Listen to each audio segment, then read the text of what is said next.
This is the Lone Crater YouTube. We hope this video helps. You start by preheating to 180 degrees. While the oven warms, roast 300 g diced butternut at 200 degrees until soft, mash to a smooth puree. Once done, whisk the dry mix, 200 g flour, 40 g cocoa, 1 tsp baking powder, and 1/2 tsp salt. Now make the wet base. Blend mashed butternut with 100 g sugar, 1 egg, 80 ml oil, and 1 tsp vanilla. Make sure textures are even. You need a pourable batter, not a soup.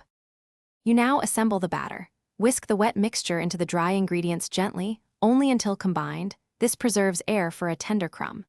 Once mixed, fold in 80 g chopped dark chocolate so you get molten pockets. Check consistency. It should drop slowly from a spoon. Transfer batter to a piping bag or spoon into a greased donut pan, filling each cavity to 3/4. Tap the pan once to release large bubbles, then slide it into the center of the oven.